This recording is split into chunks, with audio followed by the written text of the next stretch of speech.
Okie doke. And I'm going to just share my screen and get us going.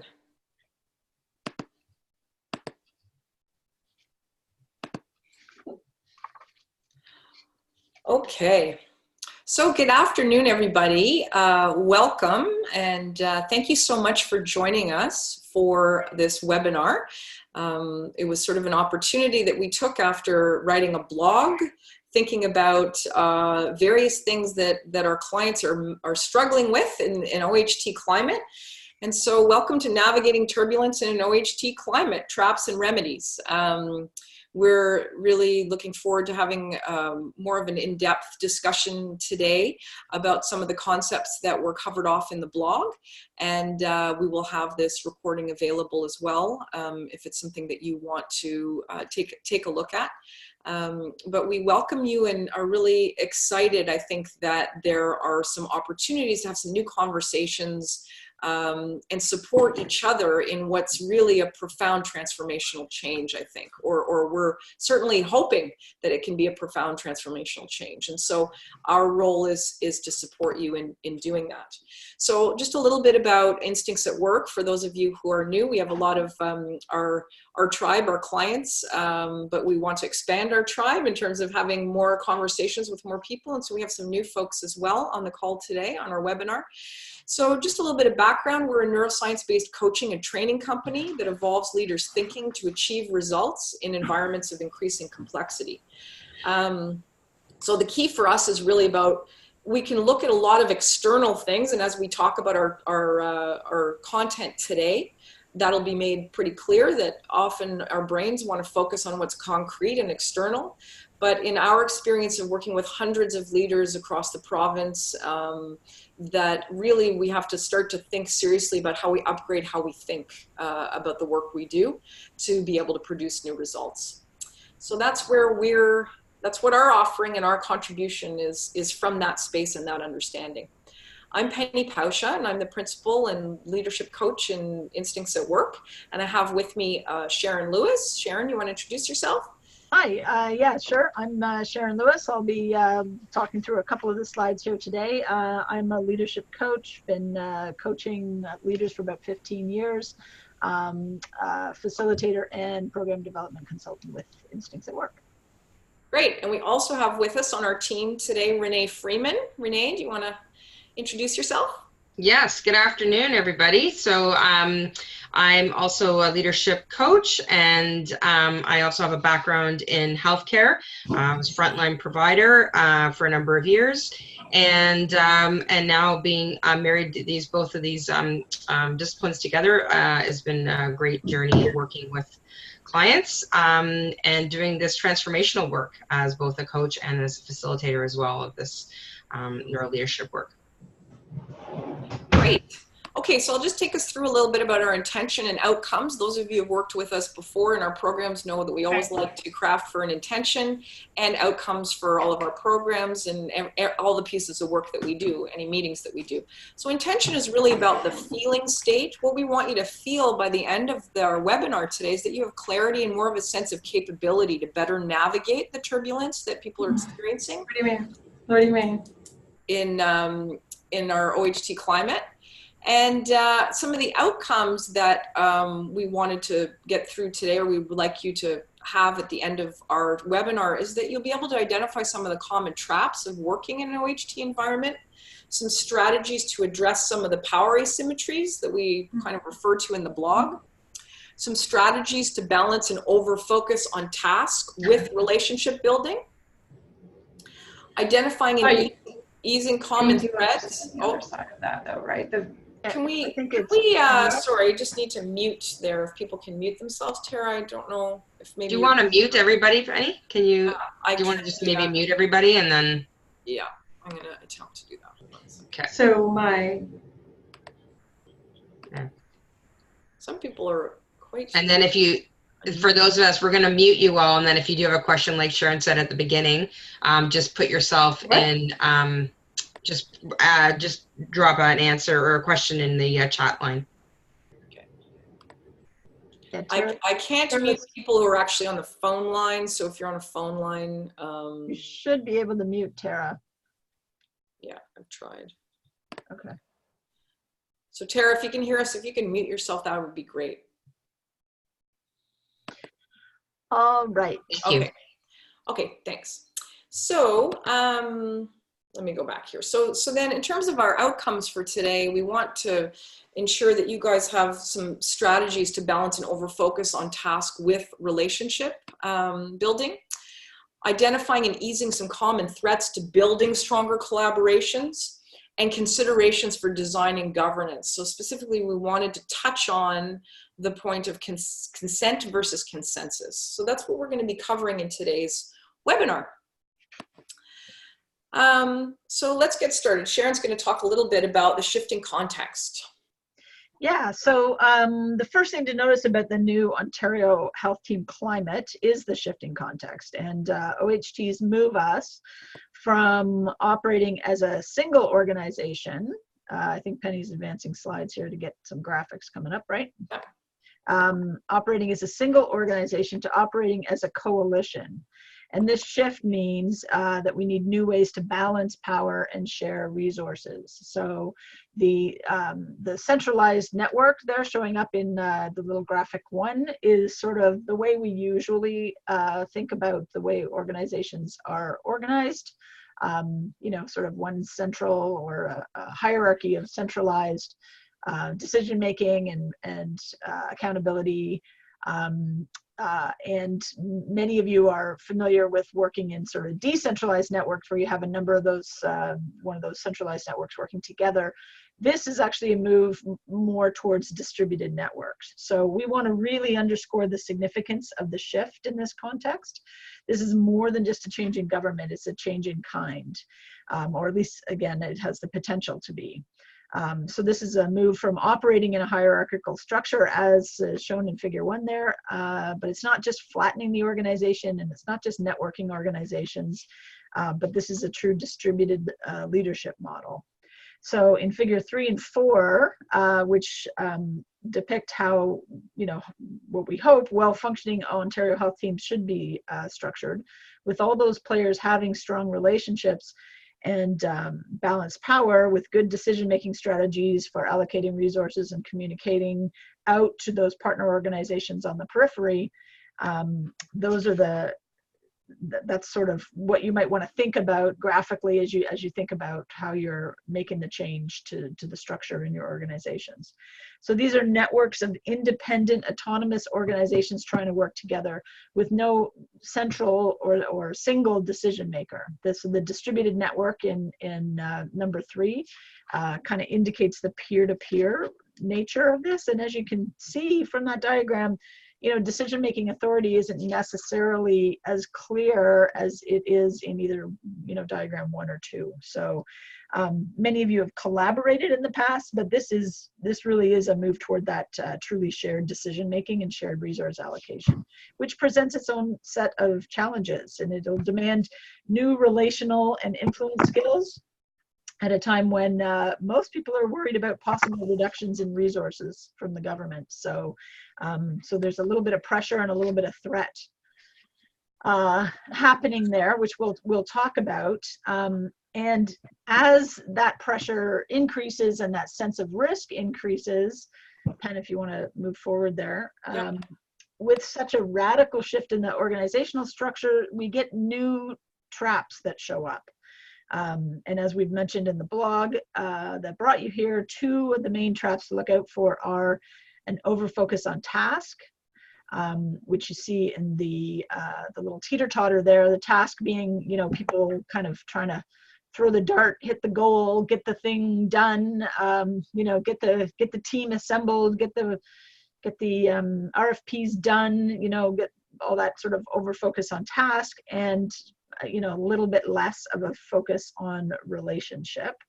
And then the other big trap is this forgetting to attend to what are, you know, real and or perceived power asymmetries. So Under pressure, if we shift our primary focus onto getting things done at the expense of attending to good relationships between OHT members, we're in a danger of not noticing and addressing the risks and threats that members might feel as they arise, right? So we need to take that teeter-totter and balance it off a little bit, you know, so we're attending both to the relationships and to the achievement.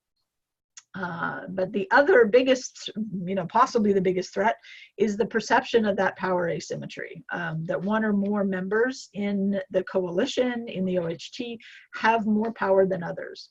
And this perceived power imbalance tends to shut down productive commentary and creative disagreements. So that has to be attended to pretty intentionally.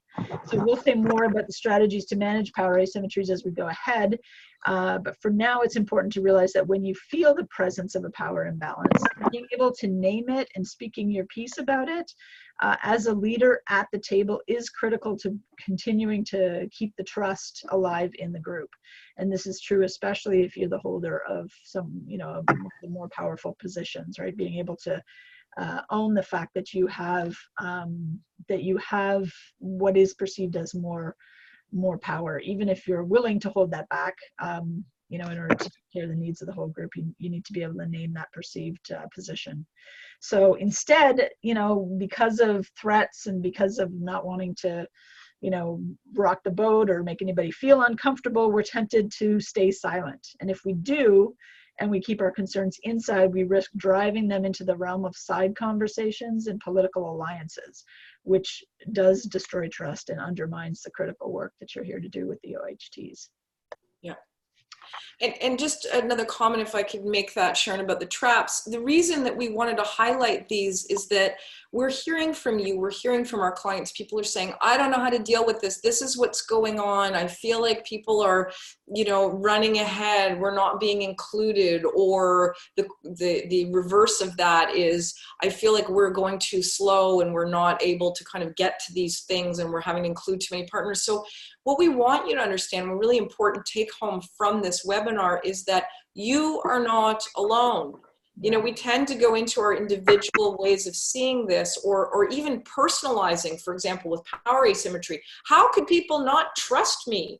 I've demonstrated I'm a trustworthy partner in this, and now all of a sudden, just because we have to move quickly on this as a hospital group and we have resources, why do people all of a sudden not trust me?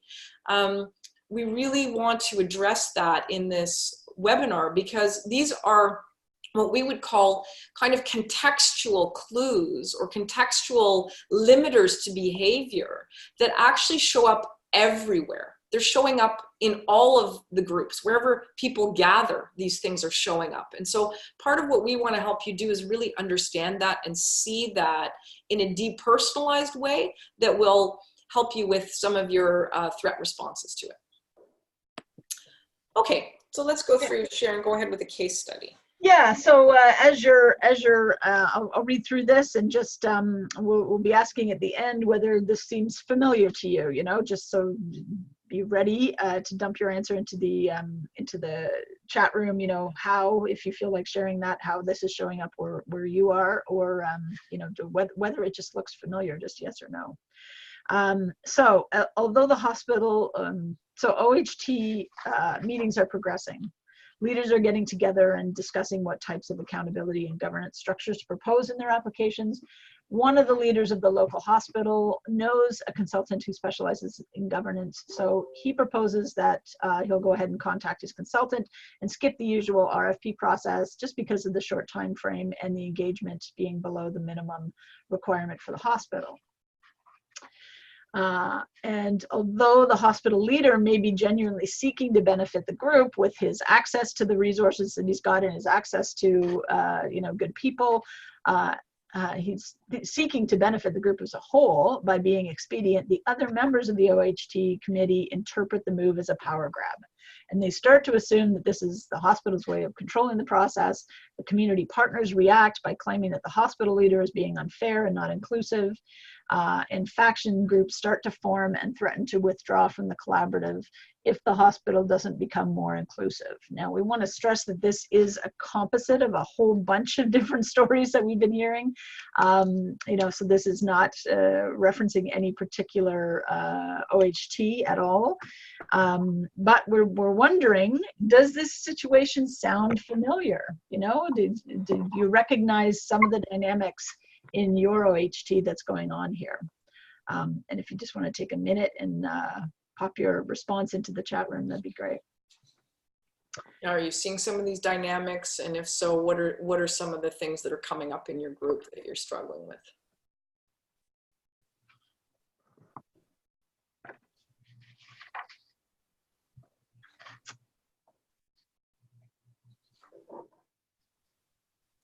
Okay, so then let's move it ahead, and we want to give you a bit of background to talk about the neuroscience portion of this. How does this show up?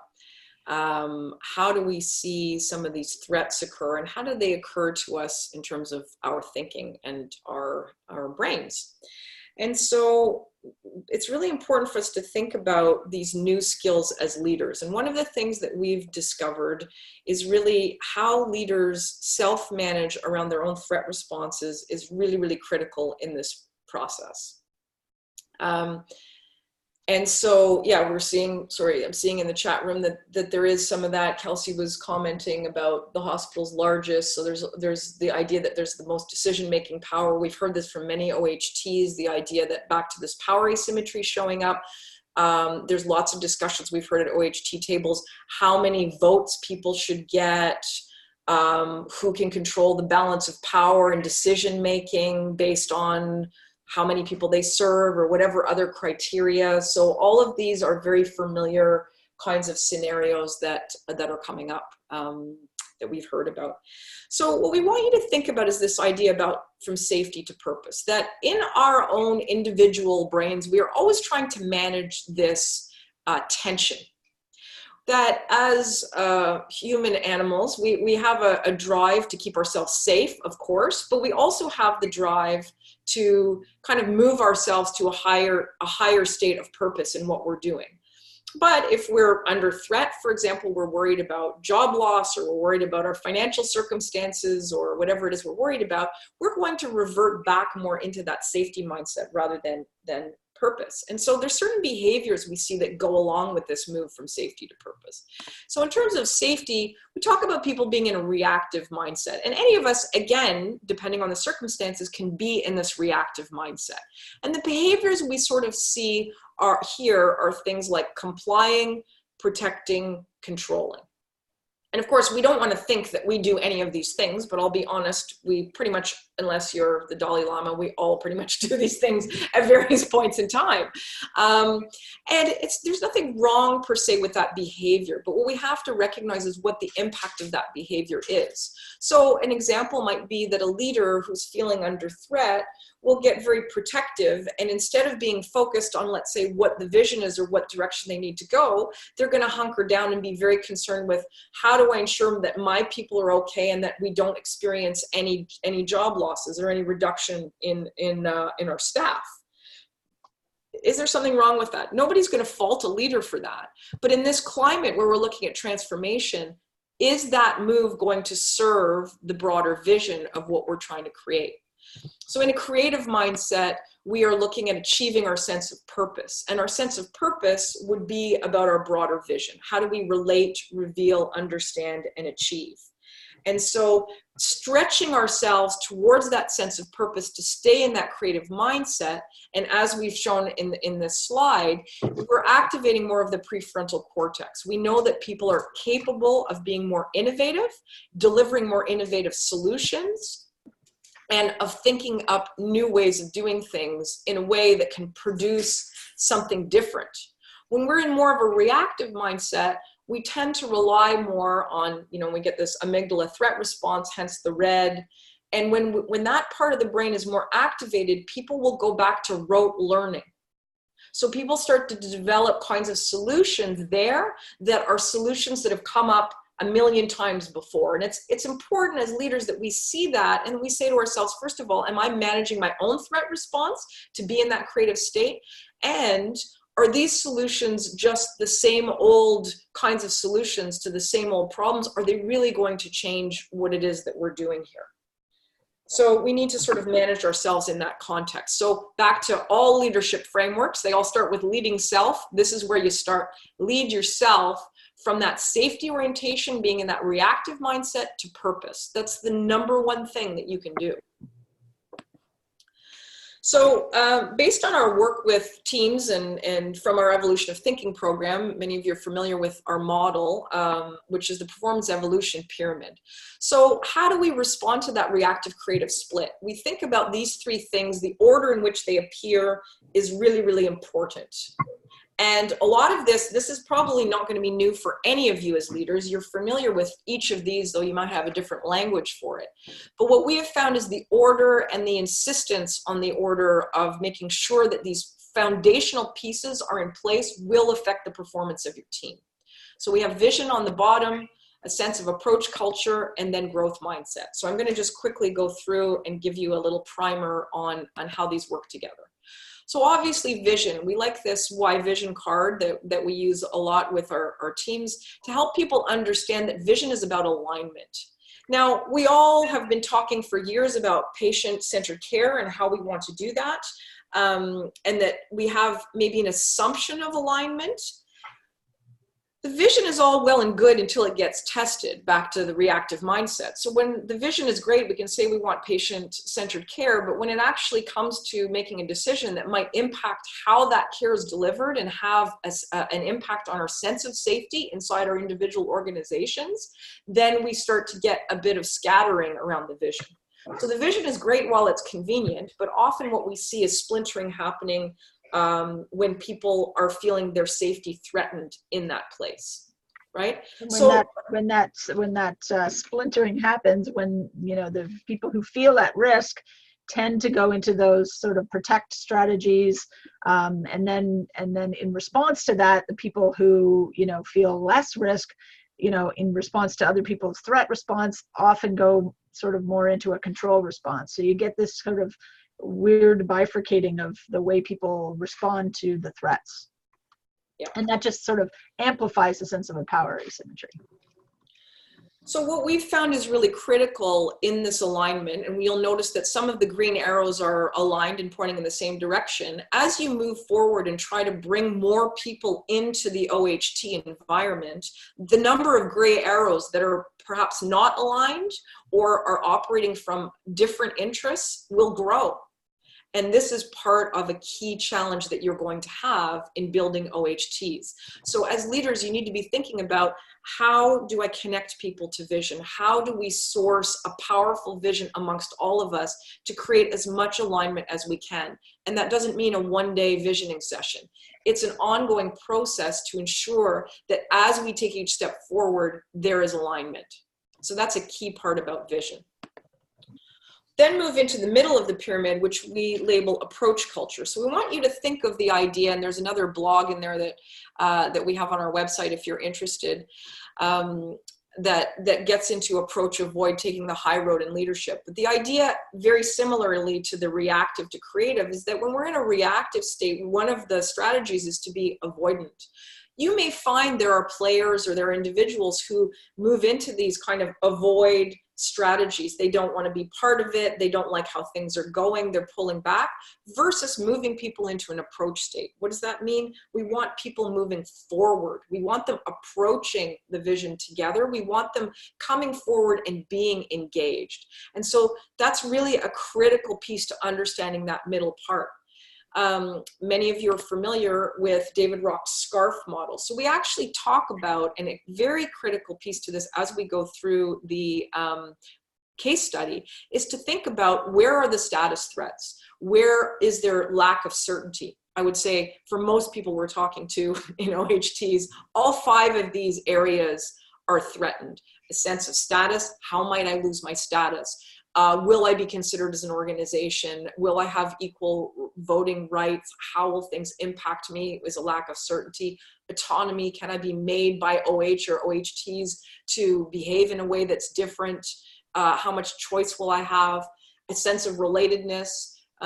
For some players, you have a very different culture. We're trying to involve people outside of health into broader services that have very different cultures. So there's relatedness threats going on about people not understanding that, and a sense of fairness. How will governance be decided? How will decisions be made? So all of these scarf threats occur. And what's really important to understand as leaders is that our brains, regardless of how logical we all like to think we are, and that we're operating from that prefrontal cortex kind of upper level of thinking, the amygdala is ruling the show. And it's ruling the show because it's a safety feature that we have. It's going to take over. And so these threats will be operating under the surface and will drive how people think and the assumptions they make about what's going on. So it's really, really critical for us to understand this, because as much as you want to focus on task and let's get that application in, this is the stuff that undermines trust and undermines the relationship. And then finally, the top of our pyramid is about growth mindset. So ultimately, what we want to see is that leaders have hardwired these skills in. We see a big difference when people have hardwired in the skills to act according to this. It's not enough to understand it. It's like saying, oh, I took some surfing lessons, so I went out and I decided to surf off the coast of Portugal, and there's these like monster waves, and you know, I'm going to be able to kind of go in and navigate that. As we move into more complex climates, more complex environments, our ability to engage people in vision, deal with our own threat responses, and move people into this growth mindset, these skills are foundational as leaders. And even leaders who, you know, have worked with this a lot, we all have areas where we get pulled back in. And so what do we want to do in fostering a growth mindset with our colleagues and in our OHTs?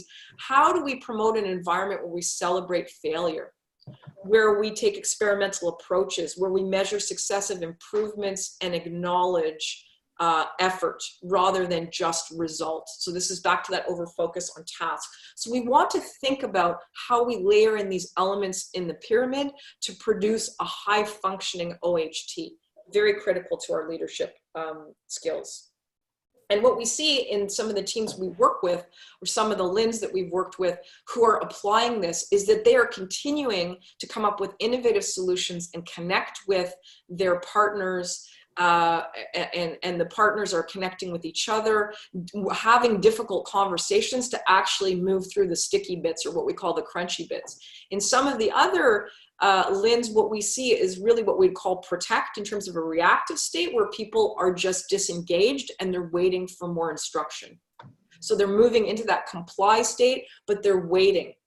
And what's happening is that those that are ready to move forward are shaping the direction in a way that can sometimes, you know, move ahead and create a bit of a distance between partners in how people are adapting to things. Okay, so let's move in and talk a little bit about the role of facilitation. Sharon, can you take us through that? Yeah. So when we have everything working according to our performance evolution pyramid, when you've got those layers of alignment to vision and the approach culture, you built that approach culture, and you're willing and ready to engage in growth conversations, you know, it's much easier to operate as a team.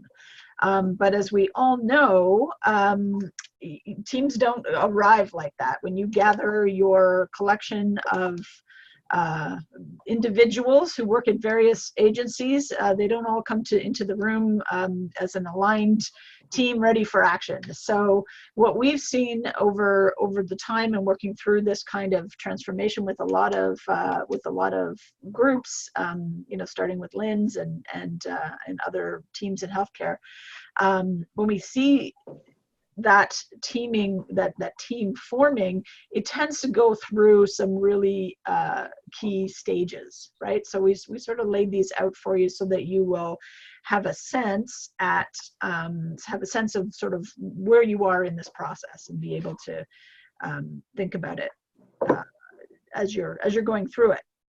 So yeah, most teams don't start out as aligned teams ready for action. The challenge is even more challenging in the new OHT context because we're looking at, again, these entirely separate and autonomous organizations trying to work together. We don't have that sort of hierarchy of decision making to sort of drive a change down through power and force.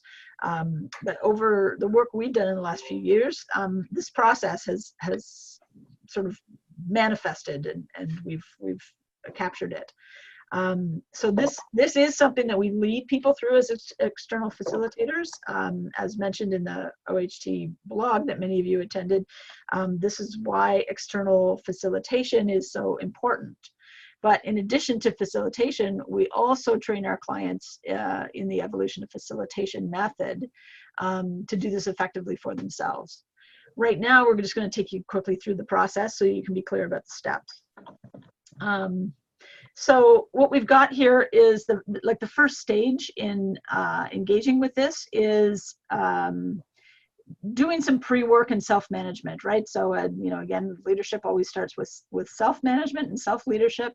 So you want to be thinking through what you're facing with the group that you're engaging with, and thinking very carefully about knowing what to do to lead that group, right? This involves lots of things like going through your own threat responses, categorizing those, figuring out how you are going to respond to those should you feel them arising in the group, right? So making strategies for, you know, if you feel that status response, how are you going to reply, and reply effectively and reply in new ways.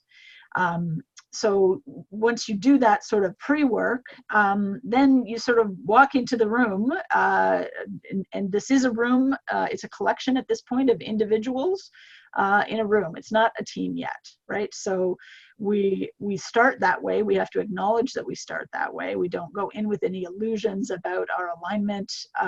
We just go in with openness and curiosity.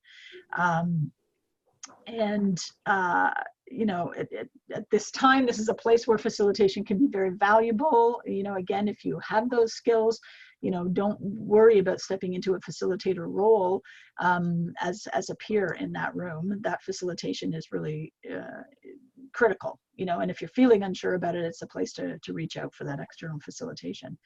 But the facilitator is helping the group find that base of the pyramid, right? They're finding the vision in the room. It's not something you can do going in. You can go in with your own ideas of a vision, but you can't impose those ideas on the group, right? So you have to facilitate and coach and source that vision in the room collaboratively. And that vision, the hallmark of it is that it will be greater than the self-interest of the players at the team, or, you know, the individual players. The vision that aligns them will be something larger than any one of them. When you get this, it produces that sense of alignment and a sense of the right action, right? That we are going in the right direction, and a sense of possibility often emerges at that point, right? So you can actually feel it in the room. When you land on the right vision, there's sort of a release of tension and an opening up of possibility. In the process of that facilitation, what is resolved is a paradox between the self-interest of the various players in the room and the collective needs and the collective direction, right? So when you come in as those collection of individuals, you know, you're like worried about what's going to go on for me, and you know, how's this change, or this vision, or what we're doing, how is this going to impact me? When you get to this place where you've landed on the right vision, if you've done that well and facilitated it well, you resolve that autonomy collective paradox, right? So what's the vision actually aligns those arrows so that what you feel is right for you and your group is the thing that's going to be moving everybody in the right direction. So that takes some time, you know. It is paradoxical. That's how it arises for most people in their thinking about it, and so it takes some time to work through that. And then again, once that resolution happens, you have this sense of kind of a relaxation, right? And you wind up resting in the trust that this is an aligned team ready for action. And all of the energy that was going and was being devoted to the protection and the compliance and the, you know, the backroom politics, and all that energy is released for forward motion, right? So it's, we say it's like energy for free. There isn't any more resistance and ownership, right? And that's the importance of spending really good quality time getting a facilitated shared vision. And it's why the external facilitation is so important. So when we talk about resolving the collective autonomy paradox, OHT teams need someone to help facilitate all the individuals in that room to move from safety to purpose. When you have that shared purpose, the sense of giving up power or scarce resources tends to be reduced because the actions being chosen are for a collective win. So these are the skills we transmit explicitly as we're facilitating, and in various trainings, and the groups we work with come to be able to have these kinds of challenging conversations unfacilitated over time. So Sharon, I just wanted to make a comment on that, because this is why, you know, when you guys, I was on those webinars also that were led by like Tamarack Institute and around OHTs and OHT governance and that series of them, and there was some excellent content in there, and they kind of emphasize the role of external facilitation for this reason. So we're going to just point it out to you in terms of the power asymmetry and the scarf threat. So it's not to say that you can't do it. I know for many of you, you are in this role and you have to be in this role. The key is that as you're in the role and as you're attempting to facilitate, what you need to be very clear about is switching hats and signaling the group that you're switching hats, because otherwise, depending on who you're aligned with, that people will mistrust your intentions, that you will resolve that autonomy collective paradox in your favor. And that's the trick. That's why it's very challenging to do it as an internal person. Because no matter how much people like you or they like to go to lunch with you or whatever else, it's hard for us to manage those conflicts of interest as we resolve that autonomy and collective paradox in a way that doesn't automatically benefit ourselves or our own organization. And that's the challenging piece around the role of facilitation in bringing the groups together. And again, another important word from this slide is about ownership. A lot of people talk about buy-in. Buy-in, watch your language. Buy-in often happens when there's a group that is perceived to be more powerful, more task-focused, running ahead, trying to get people to agree, versus what's emergent from the group, which is, this is our will to behave in this way, and we're going to own it. And what you start to see then is a distribution of tasks, of ownership, of people being involved. That doesn't mean everybody, but that's really what you're aiming for, to know that you're headed in the right direction. And that does take time and work. Yeah. And when it happens, you can hear it in the language. You know, people start changing from I and you and they language into we language, right? So you know, it's something that the signals are there. You just want to be very clear about what you're looking for.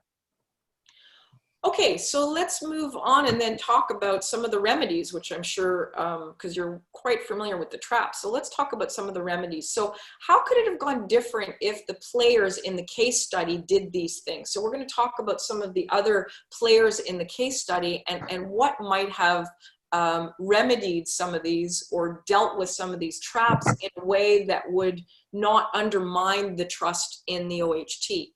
So we're going to talk about checking assumptions, establishing ground rules about decision-making, managing individual threat responses, which we've kind of touched on. We'll go into that a little bit more. And then engage by revealing perceived risks and making clear requests. So how we take responsibility. So we check assumptions by choosing our focus. This is really, this choose your focus model is something, again, that we've worked with a lot, that many of you are familiar with seeing, but we want to apply it to this context. What we want you to know is that you have the tools, but think about how you apply it and you share it with other people. So we can check our assumptions in this example where, for example, that leader who was uncomfortable with the hospital leader taking initiative, they may go back and check their own assumptions and say, well, I'm feeling like there's a power play here, but let me go back to the vision. We do have a tight timeline. There are a lot of players in the room. how can I manage my own assumptions about, rather than moving into problem or drama, to say, oh, this is, this hospital leader, it's their power play, they're moving this ahead, they're going to bring in their own consultant. Let me think this through in terms of what are my assumptions about what's really going on. So the very first step is to say, just because I feel fearful doesn't mean that's exactly what's going on.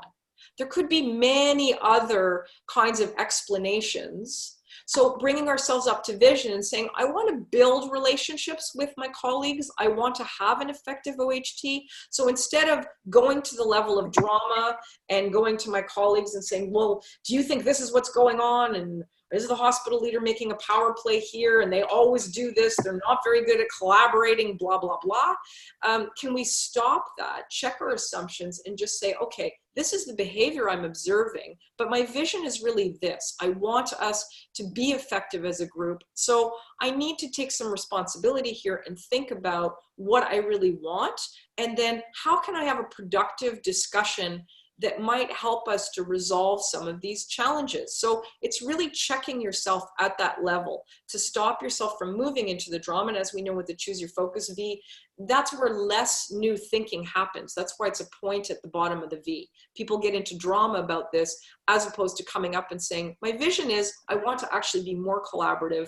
So I'm going to have maybe a difficult conversation either in the meeting or offline with this leader to say, listen, is there another way we can do this? So that would be one, checking our own assumptions, going slow when we feel that reactive mindset, when we feel that threat come up, rather than moving quickly into any further assumptions. And the strong preference here is to be able to have that conversation. You can sometimes do it offline outside of the group, but being able to have that conversation with the entire group present really does help to build trust. Yeah.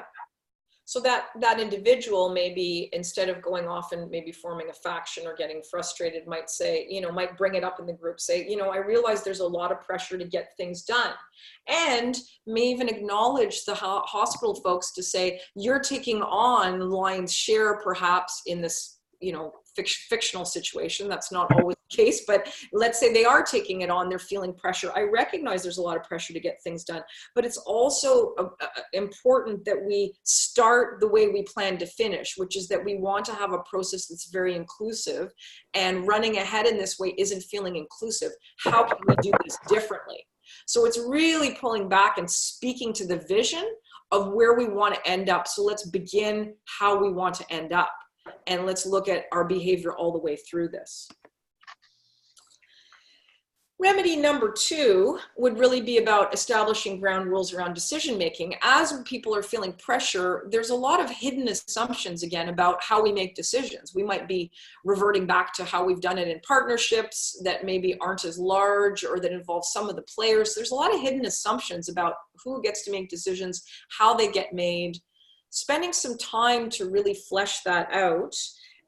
We don't have time on this webinar to get into too much detail on this, but we would really encourage you to think about, again, putting that process hat on. The how of how we do things is important. So how are we going to make these decisions? What values drive this? If our values around collaboration and inclusiveness, which I know many of you are talking about, that's great. But if we don't balance that with expediency and getting results, that's not going to be a win. So we have to really have difficult conversations around what does collaboration mean while we balance that with expediency? How much are we willing to stretch these things, and how are we going to agree to move forward with this balance? Back to our original trap, talking about an over-focus on relationship versus an over-focus on task. What happens is people tend to seesaw between these. And generally, some leaders are more comfortable and more wired to one than another. So you're going to have some representatives who are much more heavily relationally oriented, and they want to make sure that, nothing about me without me, and that everybody's included, and that we have all of those steps. That's a very important way to look at this, to build trust. However, we cannot ignore time pressures and expediency and the need to produce results. And so we're going to have some difficult conversations and go back to our values and vision to anchor these things and come up with strategies for how we're going to work as a group to balance these things. And we're gonna touch on one of those strategies, the difference between consent and consensus at the end of the webinar. So stay tuned for that. That's directly related to this. Okay, so moving ahead, remedy number 3, which we've talked about a little bit. I like this visual that our graphic artist has come up with, so you can see the snake lurking in the background in the green, right? So we're managing our own threat responses. So I think that it's really important is that we start to think about how we manage our threats, how we manage back to that reactive mindset.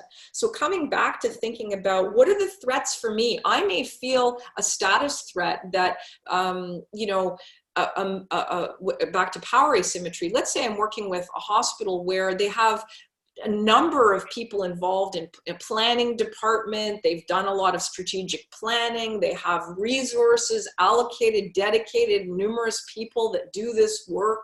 And I might be a solo person inside of my, you know, primary care organization that's an ED that, you know, maybe I have some admin support, but that's about it.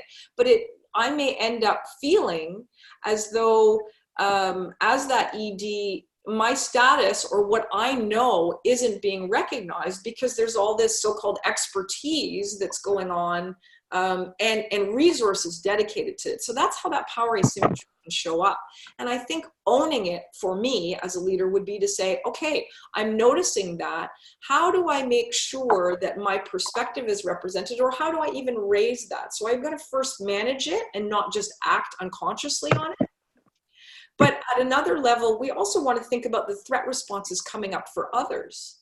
So, for example, there might be new players, and this is just a very obvious one that we see as we involve patients, that we engage more with patients. We maybe engage more with community organizations like housing, maybe, you know, that are more distantly health related.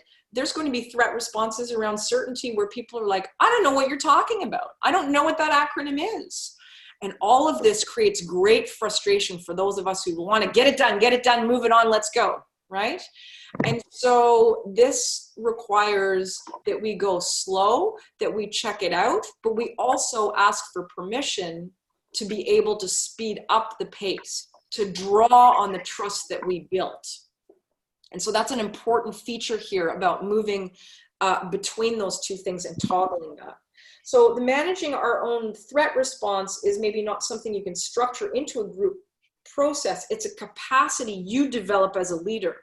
But then as we move into our next remedy, being able to voice that in the group, which takes a lot of courage and a lot of vulnerability, will actually help model it for other members in the group. Okay, so let's move on. Remedy 4 is to engage by revealing perceived risks and making clear requests. So in that example that we talked about, how might it have gone differently in the case study if that leader, taking these pieces together, said, okay, I'm feeling a threat response. I don't feel included in this. I feel like we need a different process.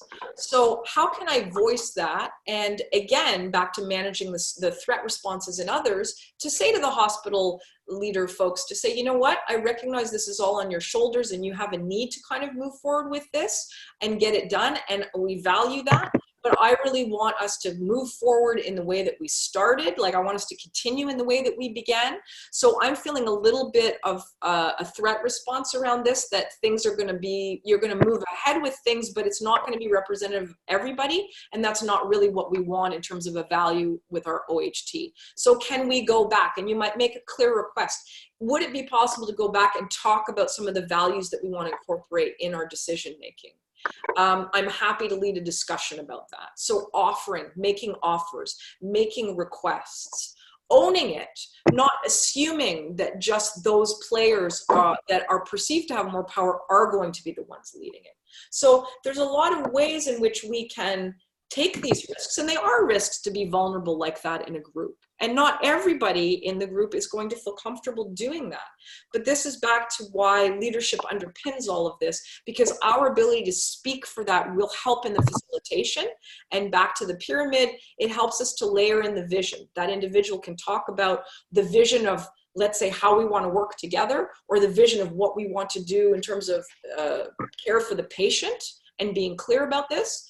Managing the threat responses in terms of that approach culture. And then the growth mindset is about the willingness to be uncomfortable, to step out into that risk and feel for that risk.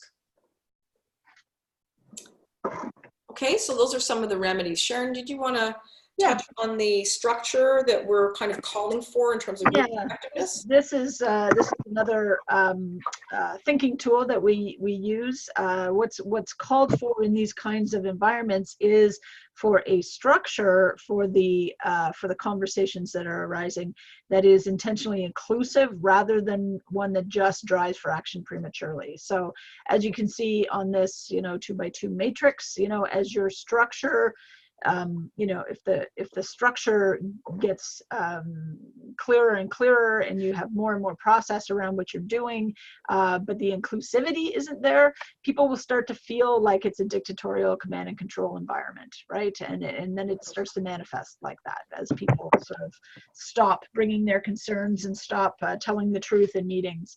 Then the people taking action just continue on their merry way without noticing the threat response. Then that sort of dictatorial vibe shows up, and that's not what we want in the OHTs. So we have to build inclusivity right into the structure, right? If you're overly inclusive, which often happens when we go for a consent model of decision making, or sorry, a consensus model of decision making, if you're overly inclusive and you let people stall the process, you wind up in analysis paralysis. And there's lots of evidence to show that. We'll do another study, we'll make another plan, So we don't want to be too inclusive. We don't want to be too structured without including the other dimension, right? And when you do include both of those things, you can get to a place where you're actually doing effective collaboration. Great. Let's move into talking about consent versus consensus in terms of a strategy. Yeah. So in a consensus model, as we said, everybody has to agree and be willing to contribute, right? So in a consent model, which distinguishes itself from consensus, those who are committed make the contribution, while those who aren't willing to invest their time and energy into moving things forward can't stall the forward movement based on their own discomfort. So there's a really clear process around consent, where if you do not have a principled and valid reason why the meeting where the action can't go forward, you're just feeling uncomfortable about things is not enough to stall the process, right? If you have other committed individuals that are willing to carry it forward. Now, what's important about this is, as these little green lines are showing, all the people who are committed to the action need to be reaching back and checking in with some of those gray arrows, some of those people who are perhaps in a threat response, or perhaps trying to still manage their own sense of organizational risk. You want to go back in there and sense and test and ask, how are you feeling now? What's it, what are your concerns? What are the risks? But when you realize that some people are, just not going to proceed until they see that something has worked, and you're willing to take the risk, you can't let those people stall things. So in complex and distributed leadership, the experimentation about going forward with an idea, even if it feels a little different or weird or uncomfortable, that's necessary. And you have to balance it by reviewing the effectiveness of the experiment, right? Checking back with those people who were concerned and saying, this is our result. How do you think it went? Are you willing to try it now? And this gets us into a sort of a sense and respond mode of operating, more so than something that's planned and executed, right? We can plan and execute in complicated even environments, but environments that are familiar, where we know what the solutions are, right? We can plan to do something we've done before and execute that plan. But when we're trying to develop new solutions, we have to be in sense and respond. Yeah. Okay, great, Sharon. So Yeah, we've covered off some of the traps, some of the proposed remedies. These, of course, are practices. We don't want you to think of them as one-off, and it's not just about your understanding. These are things that need to be practiced. They are skills that you develop over time to be able to deal with these things. So we just wanted to mention that in terms of the skills, we do the Evolution of Thinking program that goes in depth. We do it in person and in video program format for up to 12 people, includes group coaching, but it's to help you develop these skills to focus on the vision, to create the alignment, decrease the threat, and improve growth conversations. So that is our contribution to helping leaders to be able to move this forward. And we've seen it in teams where people have those skills, and that ability to focus on vision, to work that pyramid, where they get stuck, where people really get caught up in their own threat responses, and it creates these factions. So it's an idea for you to think about. For those of you who have taken that program already, we have an Evolution of Performance program coming up October 4th to develop skills to better coach your direct reports, to actually develop the listening, questioning skills, to enhance how you can facilitate colleagues. And another program that we don't necessarily have scheduled, but we would think about offering, is about how to facilitate. So back to that arc of facilitation, helping you to develop skills to be able to effectively facilitate. So we're open to talking to you about any of those options. So these are kind of the offerings that we have. But we also wanted to take kind of our opportunity today to just take a moment and for you to think about, how can you apply what you learned today? So again, application is really important. What's one thing that you can take away from today that you might try differently from what you've heard? And also to think about what concrete actions you can do. So you may say, you know what, I think I'm gonna spend some time thinking about my own threat responses, or maybe I'm going to read up on that, or maybe I'm going to think about how we can source vision. So I want you to just take a minute, think about it for yourself, about what you can apply from today, and then we're going to move into some question and answers. I know some of you folks have to go because we're getting to the top of the hour, but we want to be able to have some questions for those of you that want to stay on. Just to address some of these issues, we did have a question come through about how do we bring people into a vision discussion when people all have different agendas. Some of these questions are coming through. So I'm going to open that up in just a minute. So just take a minute and write out with your action plan, and then we'll move into some questions and answers. I just wanted to leave you with this quote for those of you that have to leave. But this really is the bottom line. A new space that everyone can own. Old Quakers understood that dialogue is how you figure out where you're going. It's not just listening to the other person. It's to find the new space you can go to that everyone can own. The wider the circle, the more that will work. It's not just a nice thing to do, it's vital. Okay? So it's vital for us to widen the circle so that we can create a new space that everyone can own. So we're going to move now to questions and answers. I'm going to unmute you all. And for those of you that have to go, I just wanted to thank you all for joining us. And hopefully I would say that you actively do things to ensure that that doesn't happen. And if you do that from the beginning, the odds of success are different than trying to backpedal. Okay, so I'm hearing somebody talking, so I'm just going to unmute all you guys. If you can unmute yourselves if you have questions, but thank you for joining us, and we'd be happy to have a little discussion if you folks have some time. We're happy to stay on for another couple minutes to answer any questions, but if any of you have to go, now's the time. Yeah, and if there are anything pressing things that you want us to follow up with you, please put it in the chat window and we can follow up with you about that. Okay? Okay, so we're opening up the line. Does anybody have anything they would like to comment on? Any questions? Any concepts you want to maybe go deeper a little bit with?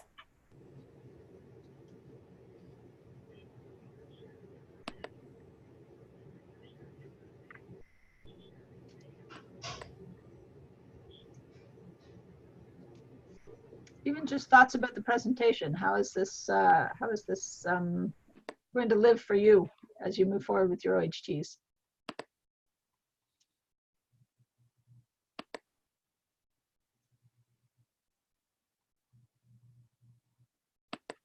Everybody's just lurking to listen to everybody else's great question. Come on, you know you have a good question. So I'll maybe just prime the pump by saying that we did have somebody put in the chat that they are dealing with this challenge of bringing people into a vision discussion when there's very different and unstated agendas. So it's back to that arrow diagram. This person had commented that we don't have the data that would help us finalize our focus. So again, back to the analysis, we're wanting to have the data to know what is the right focus here for us. And what we would encourage you to think about is that rather than the right focus, what's more important is that you start to develop a way to have that growth mindset together, to work and test assumptions. So rather than getting it exactly right and having agreement on that, what we always encourage people to do is pick something and start to move on it. What's going to be much more important to ensuring that folks get some progress on things is making sure that we're all actually learning how to work together effectively. And then if you can pick something where you're more likely to have success, that's going to breed other success. So I would say that trying to focus on maybe even narrowing the vision to say what would we have achieved within a year and what impact would that have for patients, and having a really fulsome discussion about that rather than getting into the right or wrong or what we pick would be a way to go forward with that. Good. So in the absence of other questions, I think, you know, we'll probably wrap this up. Sorry, was there somebody else? Let's just give it a minute, Sharon. Is there anybody else? We still have Susan on the line. We still have Leslie. We've got Jennifer, Sarah. Sherry's doing something else. Can we mute her independently? Is it Sherry? Oh yeah, awesome. Just hit her mute button. I think it's Sherry. I'm just. Yeah, it is for sure. Yeah. Well, the spreadsheet was all inputted, and then can we? Sherry, if you can hear us, if you can mute yourself, that'd be great. I'll try to mute her from here. Okay. Yeah. Right. Okay. Okay. Anything else? Now everybody's muted. Pen. Are they? Yep. If you want to say something, you can just type.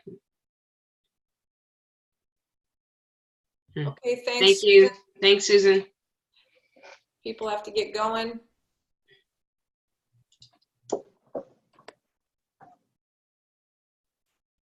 Okay. Okay, folks, so we'll end it off there. We'll be posting the recording, and if there is anything else in terms of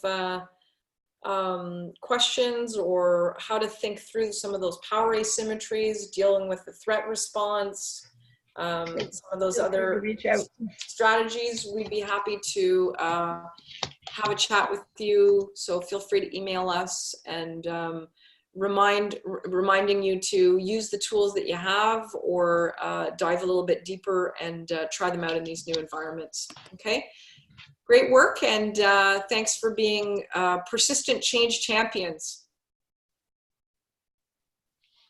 Bye, guys. Bye, everyone.